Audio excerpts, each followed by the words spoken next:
Hello, ನಮಸ್ತೆ Karnataka. Welcome to Madhu's travel tales. ಇವತ್ತು ನಾನು ಶಿರ್ಡಿ ಟ್ರಿಪ್ನ ಕಂಪ್ಲೀಟ್ ಡೀಟೇಲ್ಸ್ನ ತಿಳಿಸ್ತಾ ಇದ್ದೀನಿ. ಶಿರ್ಡಿ ಅಂದ ತಕ್ಷಣ ತುಂಬ ದೂರ ಇದೆ ಪ್ಲೇಸ್. ಎಷ್ಟು ಖರ್ಚಾಗುತ್ತೋ, ನಾವೇ ಹೋಗ್ಬೋದಾ, ಟೂರ್ ಪ್ಯಾಕೇಜ್ ಏನಾದರೂ ಬುಕ್ ಮಾಡ್ಕೋಬೇಕಾ, ಈ ಥರ ಸಾವಿರಾರು ಪ್ರಶ್ನೆಗಳು ನಿಮ್ಮ ತಲೆಯಲ್ಲಿ ಓಡ್ತಾ ಇರುತ್ತೆ. ನೀವು ಈ ವಿಡಿಯೋನ ನೋಡಿದ್ರೆ ನಿಮಗೆ ನೀವೇ ಟ್ರಿಪ್ ಪ್ಲ್ಯಾನ್ ಹೇಗೆ ಮಾಡ್ಕೊಳ್ಳೋದು ಅಂತ ಖಂಡಿತ ಏನಾದರೂ ಐಡಿಯಾಸ್ ಬರುತ್ತೆ. ಖಂಡಿತ ಈ ವಿಡಿಯೋ ನಿಮಗೆ ಹೆಲ್ಪ್ ಆಗುತ್ತೆ. ಜೊತೆಗೆ ನಾವು ಶಿರ್ಡಿಗೆ ಹೋಗಿದ್ದಾಗ ಯಾವ್ಯಾವ ಪ್ಲೇಸಸ್ಗೆ ಹೋಗಿದ್ವಿ, ಜೊತೆಗೆ ಶಿರ್ಡಿಗೆ ಹೇಗೆ ಹೋಗೋದು, ಎಲ್ಲ ಡೀಟೇಲ್ಸ್ನ ನಿಮ್ಮ ಜೊತೆ ಶೇರ್ ಮಾಡ್ಕೊಳ್ತೀನಿ. ಮೊದಲಿಗೆ ಶಿರ್ಡಿಗೆ ಹೇಗೆ ಹೋಗೋದು ನೋಡೋಣ. ಶಿರ್ಡಿಗೆ 3 ಮೋಡ್ಸ್ ಆಫ್ ಟ್ರಾನ್ಸ್ಪೋರ್ಟ್ಸ್ನಲ್ಲಿ ಹೋಗ್ಬೋದು. ಒಂದು ರೋಡ್ವೇ, ಬೈ ಟ್ರೈನ್ ಹಾಗೂ ಫ್ಲೈಟ್ನಲ್ಲಿ ಹೋಗ್ಬೋದು. ನಾವು ಶಿರ್ಡಿಗೆ ಬಸ್ನಲ್ಲಿ ಹೋಗಿದ್ವಿ. ನಮ್ಮ ವೆಕೇಷನ್ ಪ್ಲ್ಯಾನ್ ಬೇರೆಯೇ ಇತ್ತು. ಲಾಸ್ಟ್ ಮೊಮೆಂಟ್ನಲ್ಲಿ ಚೇಂಜ್ ಆಗಿದ್ದರಿಂದ ನಾವು ಬಸ್ನ ಸೆಲೆಕ್ಟ್ ಮಾಡ್ಕೊಂಡ್ವಿ. ಬಟ್ ನಾನು ಸಜೆಸ್ಟ್ ಮಾಡೋದೇನೆಂದರೆ ಫ್ಲೈಟ್ನಲ್ಲಿ ಹೋಗ್ಬೋದು, ಕಂಫರ್ಟ್ ಇರುತ್ತೆ. ಅದನ್ನು ಬಿಟ್ಟರೆ ನೀವು ಟ್ರೈನ್ ಬುಕ್ ಮಾಡಿಕೊಂಡ್ರೆ ಬೆಸ್ಟ್. ಅದು ನೀವೇನಾದರೂ ಟ್ರೈನ್ ಬುಕ್ ಮಾಡ್ಕೋಬೇಕು ಅಂದರೆ 3 ಮಂತ್ಸ್ ಬಿಫೋರ್ ಟ್ರೈನ್ ಬುಕ್ ಮಾಡಿಕೊಂಡ್ರೆ ಬೆಸ್ಟ್. ಯಾಕಂದರೆ ಮೈಸೂರಿಂದ ನಿಮಗೆ ಎವ್ರಿ ಮಂಡೇ ಬೆಳಗ್ಗೆ 5 o'clockಗೆ ಒಂದೇ ಟ್ರೈನ್ ಇರೋದು. ಇದು ಡೈರೆಕ್ಟ್ ಶಿರ್ಡಿಗೆ ಹೋಗುತ್ತೆ. ಅದನ್ನು ಬಿಟ್ಟರೆ ಬ್ಯಾಂಗ್ಳೂರಿನಿಂದ ಮಂಡೇ ಮೈಸೂರಿನಿಂದ ಬರೋ ಟ್ರೈನ್ ಸಿಗುತ್ತೆ. ಅದನ್ನು ಬಿಟ್ಟರೆ ಎವ್ರಿ ವೆಡ್ನೆಸ್ಡೇ ಕೃಷ್ಣರಾಜಪುರಂ ರೈಲ್ವೆ ಸ್ಟೇಷನಿಂದ ಟ್ರೈನ್ ಸಿಗುತ್ತೆ. ಅದು ಮಧ್ಯಾಹ್ನ 3:30 ಬಟ್ ಈ ಟ್ರೈನ್ಗಳು ನಿಮಗೆ ಸಿಕ್ಕಿಲ್ಲ ಅಂದರೆ ಬೇಜಾರು ಮಾಡ್ಕೊಬೇಡಿ. ಬಿಕಾಸ್ ನಿಮಗೆ ಇನ್ನೂ ಒಂದು ಆಪ್ಷನ್ ಇದೆ. ಏನಂದರೆ ಬ್ಯಾಂಗ್ಳೂರ್ SBC ಸ್ಟೇಷನಿಂದ ಕೋಪರ್ಗಾನ್ಗೆ ಎವ್ರಿ ಡೇ ಟ್ರೈನ್ ಇದೆ. ಕೋಪರ್ಗಾನಿಂದ ಶಿರ್ಡಿ 14 ಕಿಲೋಮೀಟರ್ಸ್ ಇದೆ. ಇಲ್ಲಿಂದ ನಿಮಗೆ ಕ್ಯಾಬ್ಸ್ ಅಥವಾ ಶೇರಿಂಗ್ ಆಟೋ ಎಲ್ಲ ಸಿಗುತ್ತೆ. ಆರಾಮಾಗಿ ನೀವು ಅಲ್ಲಿಂದ ಶಿರ್ಡಿಗೆ ಹೋಗ್ಬೋದು. ನಾನು ನಿಮಗೆ ಆಗಲೇ ಹೇಳಿದೆ ನಾವು ಬಸ್ನಲ್ಲಿ ಶಿರ್ಡಿಗೆ ಹೋದ್ವಿ ಅಂತ. ನೀವೇನಾದರೂ ಟ್ರೈನ್ನ ಬುಕ್ ಮಾಡಿಕೊಂಡ್ರೆ 3 ಮಂತ್ಸ್ ಬಿಫೋರ್ ಬುಕ್ ಮಾಡ್ಕೊಳ್ಳಿ ಅಂತ ನಾನು ಯಾಕೆ ಹೇಳಿದೆ ಅಂದರೆ, ನೀವು ಚೆಕ್ ಮಾಡ್ಬೋದು. ಈಗಲೂ ಪ್ರೆಸೆಂಟಲ್ಲಿ ಬೇಕಾದರೆ ನೀವು ಯಾವುದಾದ್ರೂ ಆ್ಯಪ್ನಲ್ಲಿ ಚೆಕ್ ಮಾಡಿ ಟ್ರೈನ್ಸ್ ಬುಕ್ಕಿಂಗ್ ಎಷ್ಟು ಕಷ್ಟ ಅಂತ. ಟ್ರೈನ್ ನಿಮಗೆ ಒನ್ ಮಂತ್ ಇರುವಾಗ ನೀವು ಬುಕ್ ಮಾಡ್ಕೋತೀನಿ ಅಂತ ನೋಡಿದ್ರೆ ಖಂಡಿತ ಸಿಗಲ್ಲ. ಎಲ್ಲ ವೇಟಿಂಗ್ ಲಿಸ್ಟಲ್ಲಿರುತ್ತೆ. ಕೆಲವೆಲ್ಲ ಟ್ರೈನ್ ವೇಟಿಂಗ್ ಲಿಸ್ಟು ಎಲ್ಲ ಖಾಲಿಯಾಗಿರುತ್ತೆ. ಅಷ್ಟು ಫಿಲ್ ಆಗಿರುತ್ತೆ. ಬೇಗ ಅಷ್ಟು ಫಾಸ್ಟಾಗಿ ಫಿಲ್ ಆಗುತ್ತೆ ಇಲ್ಲಿಗೆ ಟ್ರೈನ್ಸ್ ಎಲ್ಲ. ಸೊ ಟ್ರೈನ್ ಟಿಕೆಟ್ಸ್ ನೀವು ಯಾವಾಗಲೇ ಇಲ್ಲಿಗೆ ಅಂತಲ್ಲ ಎಲ್ಲಿಗೆ ಬುಕ್ ಮಾಡಿದ್ರೇನು 3 ಮಂತ್ಸ್ ಬಿಫೋರ್ ಬುಕ್ ಮಾಡಿಕೊಂಡ್ರೆ ನಿಮಗೆ ತುಂಬ ಒಳ್ಳೆಯದು. ನಾವು VRL ಟ್ರಾವೆಲ್ಸ್ನಲ್ಲಿ ಟ್ರಾವೆಲ್ ಮಾಡಿದ್ದು. ಈ ಬಸ್ನ ನಾವು ಅಬಿಬಸ್ ಆ್ಯಪ್ನಲ್ಲಿ ಬುಕ್ ಮಾಡ್ಕೊಂಡ್ವಿ. ಪರ್ ಪರ್ಸನ್ 2000 ಆಯಿತು. ಅಂದರೆ ಇಬ್ಬರಿಂದ 4000 ಆಯಿತು. ಬಟ್ ನಾವು ಶಿರ್ಡಿಗೆ ಹೋಗೋಕ್ಕೆ ಅಂತ ಹೊರಟ ದಿನ VRL ಟರ್ಮಿನಲ್ಸ್ಗೆ ಬಸ್ ಹತ್ತೋಕ್ಕೆ ಅಂತ ಹೋಗಿದ್ದಾಗ ಅಲ್ಲಿ ನಮಗೆ ಗೊತ್ತಾಯಿತು VRLನ ವೆಬ್ಸೈಟ್ನಲ್ಲಿ ಏನಾದರೂ ನಾವು ಬಸ್ನ ಬುಕ್ ಮಾಡಿದರೆ ನಮಗೆ 10% ಆಫರ್ ಸಿಗ್ತಾ ಇತ್ತು ಅಂತ. ಸೊ ನೀವೇನಾದರೂ ನೆಕ್ಸ್ಟ್ ಎಲ್ಲಿಗಾದರೂ ಟ್ರಾವೆಲ್ ಮಾಡ್ತಿದ್ರೆ VRL ವೆಬ್ಸೈಟ್ನಲ್ಲಿ ಬುಕ್ ಮಾಡ್ಕೊಳ್ಳಿ, 10% ಆಫರ್ ಸಿಗುತ್ತೆ. ಬಸ್ ತುಂಬಾ ಚೆನ್ನಾಗಿತ್ತು. ನಾವು ಬುಕ್ ಮಾಡಿದ್ದು VRL multi axle Volvo AC sleeper bus. ತುಂಬ ಕಂಫರ್ಟ್ ಇತ್ತು ನೋಡಿ. ಕಂಫರ್ಟ್ ಬೆಡ್ಸ್ ಆ್ಯಂಡ್ ಬ್ಲ್ಯಾಂಕೆಟ್ಸ್ ಇದೆ, baggage stand, mobile pouch, charging point. ಒಟ್ಟಿನಲ್ಲಿ ಜರ್ನಿ ಅಂತೂ ಕಂಫರ್ಟ್ ಆಗಿತ್ತು. ನನಗೆ ಈ VRL ಟ್ರಾವೆಲ್ಸ್ ಓನರ್ ವಿಜಯಾನಂದ್ ಇದ್ದಾರಲ್ಲ, ಅವರ ಬಿಸ್ನೆಸ್ ಸ್ಟ್ರಾಟಜಿ ತುಂಬಾ ಇಷ್ಟ ಆಯಿತು. ಯಾಕಂದರೆ ನಾವು ಸಂಜೆ 6 ಗಂಟೆಗೆ ಬಸ್ ಹತ್ತಿದ್ದು ರಾತ್ರಿ ಊಟಕ್ಕೆ ಅಂತ. ಅವರು ಹೋಟೆಲ್ಗೆ ಬಸ್ ಸ್ಟಾಪ್ ಮಾಡಬೇಕಿತ್ತು. ತುಮಕೂರಿನಲ್ಲಿ ಸ್ಟಾಪ್ ಮಾಡೋದು. ಆ ಹೋಟೆಲಿಗೆ ಹೋದ್ಮೇಲೆ ನನಗೆ ತುಂಬಾ ಆಶ್ಚರ್ಯ ಆಯಿತು. ಯಾಕಂದರೆ VRL ಅವ್ರದ್ದೇ ಕ್ಯಾಂಟೀನ್ ಆಗಿತ್ತು ಅದು. ಬೆಂಗಳೂರಿಂದ ದಿನಕ್ಕೆ ಎಷ್ಟು VRL ಬಸ್ಸಸ್ ಹೊರಡ್ಬೋದು. ಆಲ್ಮೋಸ್ಟ್ 80 to 90% ಪ್ಯಾಸೆಂಜರ್ಸು ಅಲ್ಲಿ ಊಟ ಮಾಡೇ ಮಾಡ್ತಾರೆ. ಸೊ ಅವರಿಗೆ ದಿನಕ್ಕೆ ಕ್ಯಾಂಟೀನಿಂದನೂ ಆದಾಯ ಸಿಗುತ್ತೆ ಅಂತ ಆಯಿತು. ಕ್ಯಾಂಟೀನಲ್ಲೇನು ಊಟದ ರೇಟ್ಸ್ ಕಡಿಮೆ ಏನಿರಲಿಲ್ಲ. ಯೂಶ್ವಲಿ ರೆಸ್ಟೋರೆಂಟ್ಸಲ್ಲೆಲ್ಲ ಏನು ಕಾಸ್ಟ್ ಇರುತ್ತೆ ಅದೇ ಪ್ರೈಸಸ್ ಇತ್ತು. ಎಲ್ಲ ಫುಡ್ ಐಟಮ್ಸು ರೇಟ್ ಜಾಸ್ತಿನೇ ಇತ್ತು. ನಾವು ಅಲ್ಲಿಗೆ ಹೋಗಿ ಊಟ ಮಾಡಿಕೊಂಡು ಮತ್ತೆ ನಮ್ಮ ಬಸ್ ಹೊರಡೋದು 1/2 hour ಆಯಿತು. ಆ ಟೈಮ್ನಲ್ಲೇ 4 to 5 ಬಸ್ಸಸ್ ಅಲ್ಲೇ ಬಂತು. ಎಲ್ಲ VRL ಬಸ್ಸಸ್ಸೇ. ಬಟ್ ಅವರಿಗೆ ಬಸ್ ಜೊತೆ ಕ್ಯಾಂಟೀನಿಂದನೂ ಆದಾಯ ಬರೋ ಹಾಗೆ ಮಾಡ್ಕೊಂಡಿದ್ದಾರೆ ನೋಡಿ. ಇಷ್ಟೇ ಅಲ್ಲ, VRL ಟರ್ಮಿನಲ್ಸ್ನಿಂದ ದಿನಕ್ಕೆ ಸುಮಾರು ಗೂಡ್ಸ್ ಐಟಮ್ಸ್ ಹೋಗ್ತಾ ಇರುತ್ತೆ. ಅದನ್ನು ಕೂಡ ಟ್ರಾನ್ಸ್ಪೋರ್ಟ್ ಮಾಡ್ತಾರೆ ಇವರು. ಇದರಿಂದನೂ ಇವರಿಗೆ ಒಳ್ಳೆ ಆದಾಯ ಬರುತ್ತೆ. ನನಗಂತೂ ವಿಜಯಾನಂದ್ ಅವರ ಬಿಸ್ನೆಸ್ ಸ್ಟ್ರಾಟಜಿ ತುಂಬಾ ಇಷ್ಟ ಆಯಿತು. ಜೊತೆಗೆ ಕ್ಯಾಂಟೀನಲ್ಲೂ ಕೂಡ ಒಳ್ಳೆಯ ಸೌಲಭ್ಯ ಕೊಟ್ಟಿದ್ದಾರೆ. Men and women washroom separate ಇದೆ. ಜೊತೆಗೆ ಫೀಡಿಂಗ್ ರೂಮು ಸಹ ಇದೆ. ಇದೆಲ್ಲ ಒಳ್ಳೆ ಸೌಲಭ್ಯ ಕೊಟ್ಟು ಕಸ್ಟಮರ್ಸ್ನ ತಮ್ಮ ಕಡೆ ಅಟ್ರ್ಯಾಕ್ಟ್ ಮಾಡೋ ಥರ ಬಿಸ್ನೆಸ್ ಸ್ಟ್ರಾಟಜಿ ಮಾಡ್ಕೊಂಡಿದ್ದಾರೆ. Finally Thursday 9th of January 2025 ಮಧ್ಯಾಹ್ನ 1:00ಗೆ ಶಿರ್ಡಿ ತಲುಪಿದ್ವಿ. 1.5 ಅವರ್ ಲೇಟ್ ಆಯಿತು ಬಸ್. ಇದೆಲ್ಲ ಯೂಶ್ವಲಿ ಕಾಮನ್ ಇರುತ್ತೆ, ಟ್ರೈನಲ್ಲಂತೂ ಇನ್ನೂ ಲೇಟ್ ಆಗುತ್ತೆ. ನೆಕ್ಸ್ಟ್ ನಾವು ರೂಮ್ ಚೆಕ್ ಇನ್ ಆದ್ವಿ. ಶಿರ್ಡಿಗೆ ಹೋದ್ಮೇಲೆ ನಾವು ಎಲ್ಲಿ ಸ್ಟೇ ಆಗೋದು ಅನ್ನೋ ಕನ್ಫ್ಯೂಷನ್ಸ್ ಎಲ್ಲರಲ್ಲೂ ಇದ್ದೇ ಇರುತ್ತೆ, ಹೌದಲ್ವಾ? ಎಷ್ಟು ಕಾಸ್ಟ್ಲಿ ಇರುತ್ತೆ ರೂಮು, ಆ ಥರ ಎಲ್ಲ ಕನ್ಫ್ಯೂಷನ್ಸ್ ಇರುತ್ತೆ. ನಿಮಗೆ ಟೆಂಪಲ್ ಕಡೆಯಿಂದನೂ AC and non AC rooms affordable ಪ್ರೈಸಸ್ನಲ್ಲಿದೆ, ಅಲ್ಲಾದರೂ ಬುಕ್ ಮಾಡ್ಕೋಬೋದು. ಅಥವಾ ಪ್ರೈವೇಟ್ ರೂಮ್ಸ್ಗಳು ಸಹ ತುಂಬಾ ಇದೆ ಅಲ್ಲಿ. ನೀವು ಯಾವುದಾದ್ರೂ ಆ್ಯಪಿಂದನೂ ಕೂಡ ಬುಕ್ ಮಾಡ್ಕೋಬೋದು. ಹೇಗೆ ಅಂತ ನಾನು ಸಪ್ರೇಟ್ ವಿಡಿಯೋ ಮಾಡ್ತೀನಿ. ಟೆಂಪಲ್ ರೂಮ್ಸ್ನ ಹೇಗೆ ಬುಕ್ ಮಾಡ್ಕೊಳ್ಳೋದು, ಮತ್ತು ಅಲ್ಲಿ ದರ್ಶನಕ್ಕೆ ಹೇಗೆ ಬುಕ್ ಮಾಡ್ಕೊಳ್ಳೋದು, ಆರತಿ ಟಿಕೆಟ್ಸ್ನ ಹೇಗೆ ಆನ್ಲೈನಲ್ಲೇ ಬುಕ್ ಮಾಡ್ಕೊಳ್ಳೋದು ಅನ್ನೋದೆಲ್ಲನೂ ನಾನು ಸಪ್ರೇಟ್ ವಿಡಿಯೋ ಮಾಡ್ತೀನಿ. ನೀವು ದರ್ಶನ, ಆರತಿ, ಅಕಾಮಿಡೇಷನ್ ಎಲ್ಲ ನೀವು ಆನ್ಲೈನಲ್ಲೇ ಬುಕ್ ಮಾಡ್ಕೋಬೋದು, ಅಥವಾ ಅಲ್ಲೇ ಹೋಗಿನೂ ಬುಕ್ ಮಾಡ್ಕೋಬೋದು. ನೀವು ಆನ್ಲೈನ್ಲಿ ಬುಕ್ ಮಾಡ್ಕೊಂಡಿದ್ರೆ ಕಂಫರ್ಟ್ ಆಗಿರುತ್ತೆ. ಹೋದ ತಕ್ಷಣ ಡೈರೆಕ್ಟಾಗಿ ದರ್ಶನಕ್ಕೆ ಹೋಗ್ತಾ ಇರ್ಬೋದು. ಅಲ್ಲೇನು ಕ್ಯೂವಲ್ಲಿ ನಿಂತ್ಕೊಂಡು ದರ್ಶನ ಟಿಕೆಟ್ಸ್ ಎಲ್ಲ ತಗೊಳ್ಳೋ ಅವಶ್ಯಕತೆ ಇರೋದಿಲ್ಲ. ಸೊ ಕಂಫರ್ಟ್ ಇರುತ್ತೆ. ಬಟ್ ಇನ್ನೊಂದು ಏನು ತಲೆಯಲ್ಲಿ ಇಟ್ಕೊಳ್ಳಿ ಅಂದರೆ, ಸಪೋಸ್ ನಿಮ್ಮ ಪ್ಲ್ಯಾನ್ ಏನಾದರೂ ಆಲ್ಟರ್ ಆಯಿತು, ಕ್ಯಾನ್ಸಲ್ ಮಾಡೋ ಟೈಮ್ ಏನಾದರೂ ಬಂತು ಅಂದರೆ ನಿಮಗೆ ವಾಪಸ್ ಅಮೌಂಟ್ ಸಿಗೋದಿಲ್ಲ. ಅಂದರೆ ಕ್ಯಾನ್ಸಲೇಷನ್ ಪಾಲಿಸಿ ಇದರಲ್ಲಿ ಇರೋದಿಲ್ಲ. ಸೊ ನೋಡಿಕೊಂಡು ನಿಮ್ಮ ಪ್ಲ್ಯಾನ್ ಪಕ್ಕಾ ಕನ್ಫರ್ಮ್ ಇದೆ ಅಂತಂದರೆ ಮಾತ್ರ ಆನ್ಲೈನ್ ಬುಕ್ ಮಾಡ್ಕೊಳ್ಳಿ. ಇಲ್ಲಾಂದರೆ ನೀವು ಹೋಗೋ ಟೈಮಲ್ಲಿ ಏನಾದರೂ ಅಂಥ ರಶ್ ಇದೆಯಾ ಏನು ಚೆಕ್ ಮಾಡ್ಕೊಳ್ಳಿ ಒಂದು ಸಲ. ಶಿರ್ಡಿನಲ್ಲಿ ರಶ್ ಇಲ್ಲ ಅಂತಂದರೆ ನೀವು ಅಲ್ಲೇ ಹೋಗಿ ಬೆಸ್ಟ್ ಟಿಕೆಟ್ ಪರ್ಚೇಸ್ ಮಾಡಿ. ಅಕಸ್ಮಾತ್ ಸಪೋಸ್ ನಿಮ್ಮ ಪ್ಲ್ಯಾನ್ಸ್ ಏನಾದರೂ ಆಲ್ಟರ್ ಆಯಿತು ಅಂತಂದರೆ, ಇಲ್ಲ ಅಂದರೆ ನೀವು ಆನ್ಲೈನಿಗೆ ಪಕ್ಕಾ ಇದೆ ನಿಮ್ಮ ಪ್ಲ್ಯಾನ್ ಎಲ್ಲ ಅಂತಂದರೆ ಆನ್ಲೈನ್ಲೇ ಬುಕ್ ಮಾಡಿಕೊಂಡು ಕಂಫರ್ಟಾಗಿ ಹೋಗ್ಬೋದು.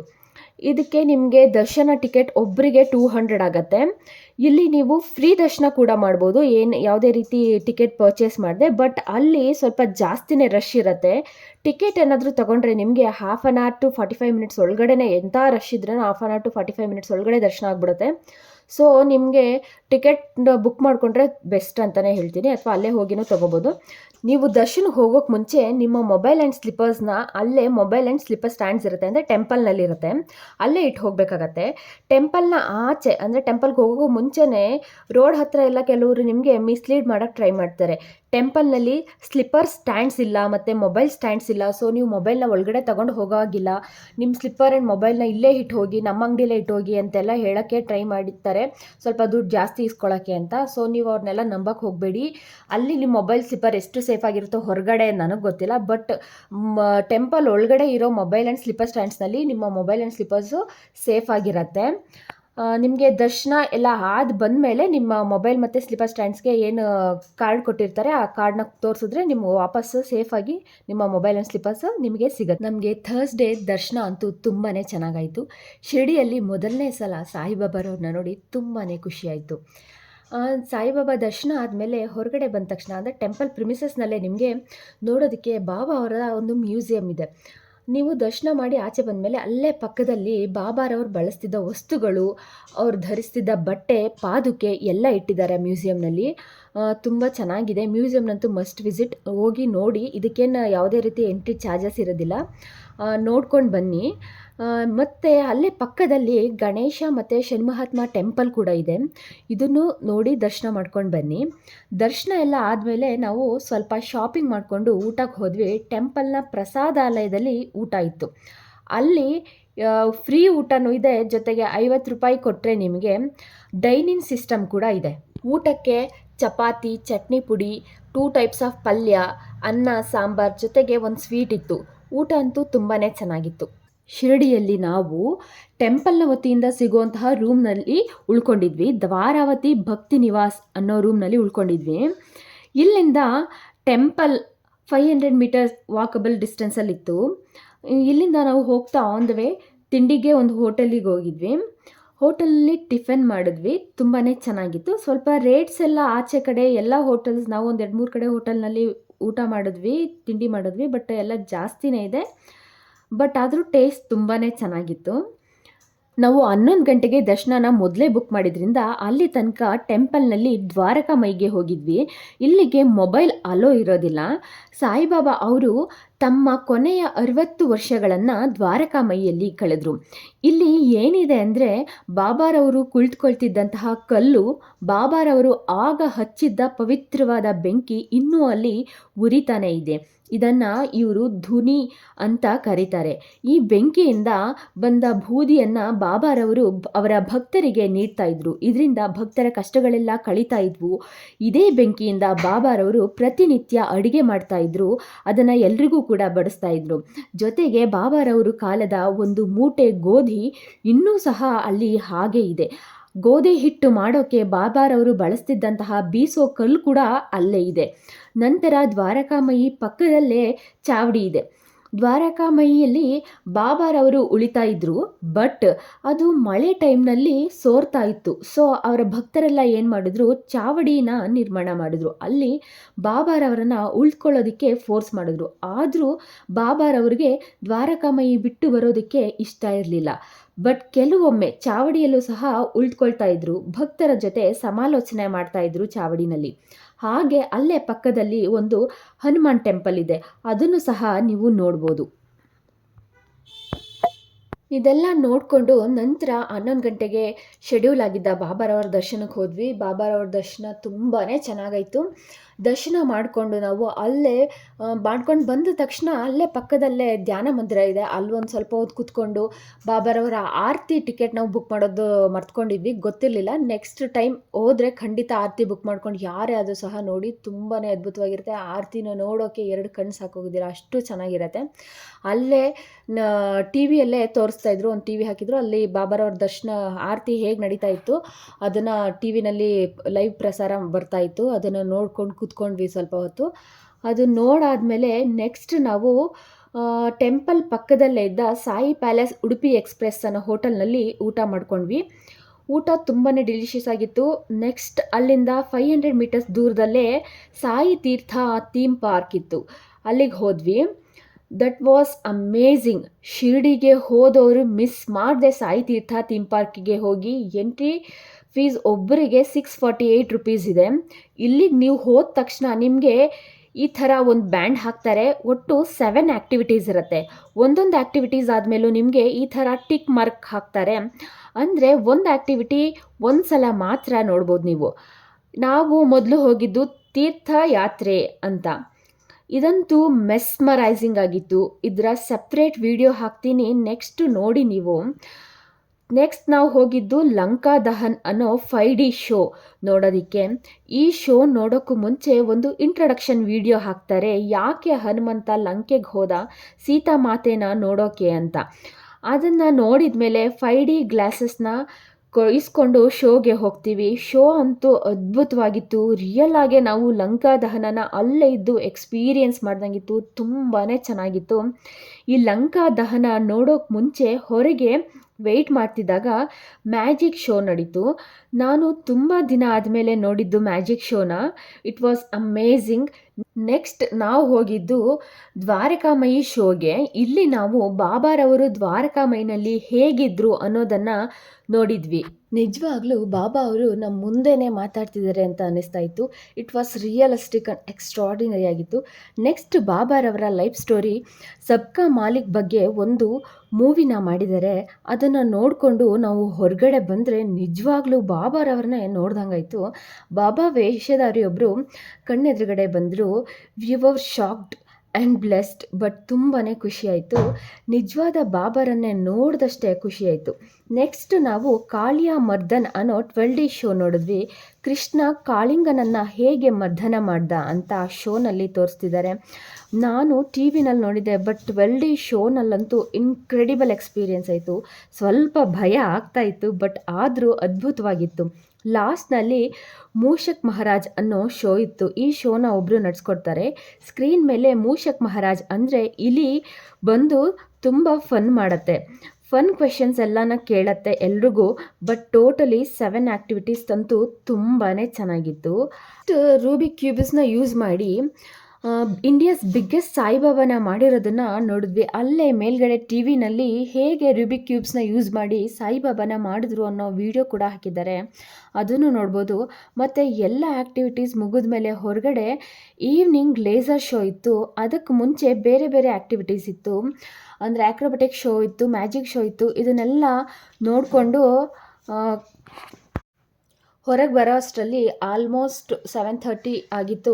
7:30ಗೆ ನಾವು ಹೋಟೆಲಿಗೆ ಹೋಗಿ ಸೇಮ್ ಉಡುಪಿ ಎಕ್ಸ್‌ಪ್ರೆಸ್ ಹೋಟೆಲ್ ಏನು ಮಧ್ಯಾಹ್ನ ಊಟ ಮಾಡಿದ್ವಿ, ಅಲ್ಲೇ ಊಟ ಚೆನ್ನಾಗಿತ್ತು ಅಂತ ಅಲ್ಲಿಗೆ ಹೋದ್ವಿ. ಊಟ ಮುಗಿಸ್ಕೊಂಡು ಹೋದ್ವಿ. ನಾಳೆ ಬೆಳಗ್ಗೆ ನಾವು ಮುಂಬೈಗೆ ಹೋಗೋದಿತ್ತು. ಬೆಳಗ್ಗೆ 7:00ಗೆ ಮುಂಬೈಗೆ ಶಿರ್ಡಿ ಟು ಮುಂಬೈ ಟ್ರೈನ್ ಇತ್ತು. ಸೊ ನಾವು ದ್ವಾರಾವತಿಯಿಂದ 6:00ಗೆ ಆಟೋ ತಗೊಂಡು ರೈಲ್ವೆ ಸ್ಟೇಷನ್ಗೆ ರೀಚ್ ಆದ್ವಿ. ಟಿಫನ್ ಏನು ಮಾಡಿರಲಿಲ್ಲ ಅಷ್ಟು ಬೇಗ. ಸೊ ನಾವು ಮುಂಬೈ ರೀಚ್ ಆಗೋದು ಮಧ್ಯಾಹ್ನ ಆಗ್ತಿತ್ತು. ಆದ್ದರಿಂದ ನಾವು ಏನು ಮಾಡಿದ್ವಿ ಅಂದರೆ ಬೆಳಗ್ಗೆ IRCTC ಆ್ಯಪ್ನಿಂದ ಟಿಫನ್ನ ಬುಕ್ ಮಾಡ್ಕೊಂಡ್ವಿ. ನೀವು IRCTC ಆ್ಯಪ್ನಿಂದ ಫುಡ್ ಏನಾದರೂ ಆರ್ಡರ್ ಮಾಡಿದ್ರೆ ನೆಕ್ಸ್ಟ್ ಸ್ಟೇಷನ್ಸ್ನಲ್ಲಿ ಯಾವ ರೆಸ್ಟೋರೆಂಟ್ ಇರುತ್ತೆ ಆ ರೆಸ್ಟೋರೆಂಟ್ಗಳು ಆರ್ಡರ್ನ ತೊಗೋತವೆ. ನೀವು ಯಾವ ರೆಸ್ಟೋರೆಂಟ್ ಅಂತ ರಿವ್ಯೂ ಎಲ್ಲ ಚೆಕ್ ಮಾಡಿ ಚೆನ್ನಾಗಿದೆಯಾ ನೋಡಿಕೊಂಡು ಆರ್ಡರ್ ಪ್ಲೇಸ್ ಮಾಡ್ಬೋದು. ಆರ್ಡರ್ ಮಾಡಿದ್ರೆ ನಿಮಗೆ ನೆಕ್ಸ್ಟ್ ಸ್ಟೇಷನ್ನಲ್ಲಿ ಟೈಮ್ ಗ್ಯಾಪ್ ಇರುತ್ತಲ್ಲ, ಟ್ರೈನ್ ಸ್ಟಾಪ್ ಇರುತ್ತಲ್ಲ, ಆ ಟೈಮ್ನಲ್ಲೇ ಅವರು ಆಲ್ರೆಡಿ ಅಲ್ಲಿರ್ತಾರೆ. ಗೊತ್ತಿರುತ್ತೆ ಅವರಿಗೆ ಟೈಮ್ ಯಾವ ಟೈಮಿಗೆ ಬರುತ್ತೆ ಅಂತ. ಆ ಟೈಮ್ನಲ್ಲಿ ಅಲ್ಲಿರ್ತಾರೆ, ನಿಮಗೆ ಆನ್ ಟೈಮ್ ಡೆಲಿವರಿ ಮಾಡ್ತಾರೆ. ನಾವು ಇದ್ದಿದ್ದ ಸ್ಟೇಷನಿಂದ ನೆಕ್ಸ್ಟ್ ಸ್ಟೇಷನ್ ಇದ್ದಿದ್ದು ನಾಸಿಕ್ ಸ್ಟೇಷನಲ್ಲಿ ನಮಗೆ ಫುಡ್ ಆರ್ಡರ್ನ ತೊಗೊಂಡ್ರು. ರೆಸ್ಟೋರೆಂಟ್ ನೇಮು ರಾಮಕೃಷ್ಣ ಅಂತ ಇತ್ತು. ರಿವ್ಯೂ ಎಲ್ಲ ಚೆನ್ನಾಗಿತ್ತು. ಸೊ ನಾವು ಅಲ್ಲಿ ಫುಡ್ ಆರ್ಡರ್ ಮಾಡಿದ್ವಿ. ನಮಗೆ ಫುಡ್ಡಂತೂ ತುಂಬಾ ಚೆನ್ನಾಗಿ ಹೈಜಿನಿಕ್ಕಾಗಿ ನೀಟಾಗಿ ಪ್ಯಾಕ್ ಆಗಿತ್ತು. ಟೇಸ್ಟ್ ಕೂಡ ಅಷ್ಟೇ ತುಂಬಾ ಚೆನ್ನಾಗಿತ್ತು. ನೀವು ಇದೇ ಥರ ಏನಾದರೂ ಎಮರ್ಜೆನ್ಸಿ ಟೈಮ್ನಲ್ಲಿ ಲಂಚ್ ಅಥವಾ ಟಿಫನ್, ಡಿನ್ನರ್ ಏನಾದರೂ ಸಹ ಬುಕ್ ಮಾಡ್ಕೋಬೋದು. ನಿಮಗೆ ಟ್ರೈನ್ಗೆ ತಂದುಕೊಡ್ತಾರೆ. ಶಿರ್ಡಿನಲ್ಲಿ ನಿಮಗೆ ನೋಡೋದಕ್ಕೆ ಓಲ್ಡ್ ಶಿರ್ಡಿ ಅನ್ನೋ ಪ್ಲೇಸ್ ಕೂಡ ಇದೆ. ನಮಗೆ ಟೈಮ್ ಸಾಕಾಗಲಿಲ್ಲ, ಸೊ ಅಲ್ಲಿಗೆ ಹೋಗೋಕ್ಕಾಗಲಿಲ್ಲ. ನೀವು ಹೋದರೆ ಶಿರ್ಡಿಗೇನಾದರೂ ಖಂಡಿತ ಆ ಪ್ಲೇಸ್ನ ವಿಸಿಟ್ ಮಾಡಿ. ಇಲ್ಲಿಗೆ ನಮ್ಮ ಶಿರ್ಡಿ ವ್ಲಾಗ್ ಕಂಪ್ಲೀಟ್ ಆಯಿತು. ನಿಮಗೆ ಈ ವಿಡಿಯೋ ಏನಾದರೂ ಇಷ್ಟ ಆಗಿದ್ದರೆ ವಿಡಿಯೋನ ಲೈಕ್ ಮಾಡಿ, ನಮ್ಮ ಚಾನಲ್ಗೆ ಸಬ್ಸ್ಕ್ರೈಬ್ ಮಾಡಿ.